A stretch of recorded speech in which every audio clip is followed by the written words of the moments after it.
m'appelle Thibaut Kirinen, j'ai 20 ans. Je m'appelle Elisabeth Lagasse. Je m'appelle Elise Lecan. Je m'appelle Lisa Joseph. Je m'appelle Pierre Guyot, j'ai 24 ans et je suis engagé au RCR. Le projet dans lequel je suis membre pour le moment, c'est le projet réseau. J'ai 21 ans et je suis notamment engagée chez Écologie. Je suis étudiante en agronomie à Ciney et je fais partie du groupe Synaction. Je suis également responsable d'un quota projet, le quota projet Ecoteam. L'engagement au final, c'est quelque chose qui rapporte personnellement par le contact et le lien des personnes rencontrées, mais aussi parce qu'on a l'impression de faire quelque chose d'utile. C'est aussi un aspect important de l'engagement en développement durable, c'est à partir du moment où tes convictions ont un impact sur ta vie, de le partager avec d'autres. J'y crois tellement et j'ai tellement envie de participer au changement que ça me motive à m'engager. 3 dimensions très importantes dans l'engagement, c'est la dimension humaine. Donc je pense qu'il faut que je me sente à l'aise avec les gens avec qui je suis, qu'il y ait un lien qui se crée en fait. Parce que c'est aussi, je le disais tout à l'heure, dans mes motivations, le fait d'avoir des gens avec qui on a envie de revoir. Il y a la dimension idéologique, il faut partager les valeurs, il faut partager la vision de voir le monde, même s'il peut y avoir des débats, et je pense que c'est très riche. Et il y a la dimension de la méthodologie. Donc quelle liberté on va laisser aux membres dans un projet, quelle va être l'ouverture du projet, etc. Et donc si ces 3 dimensions-là ne me correspondent pas, c'est clair que je ne m'investirai pas dedans. Un projet pour lequel je ne m'engagerai pas, par contre, ce serait un projet trop statique, j'ai l'impression, et en même temps aussi un projet extrémiste. Ça m'aide aussi parfois à reprendre mon souffle et à faire des choses vraiment qui me touchent de très près.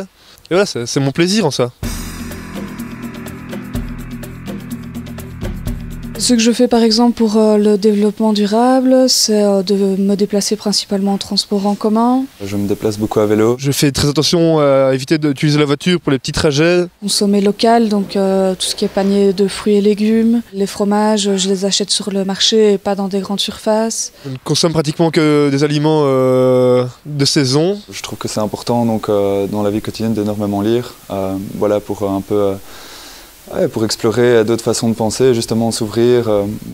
La question de la cohérence est quelque chose de très difficile. C'est vraiment une question aussi qui me titille un peu tout le temps, et de voir jusqu'où est-ce qu'on est cohérent par rapport à nos idées et quel temps on prend aussi pour la cohérence. Et je pense que justement, pour moi, prendre du temps, être dans la simplicité, être dans le contact humain, c'est quelque chose de très important et qui touche vraiment aux questions de développement durable.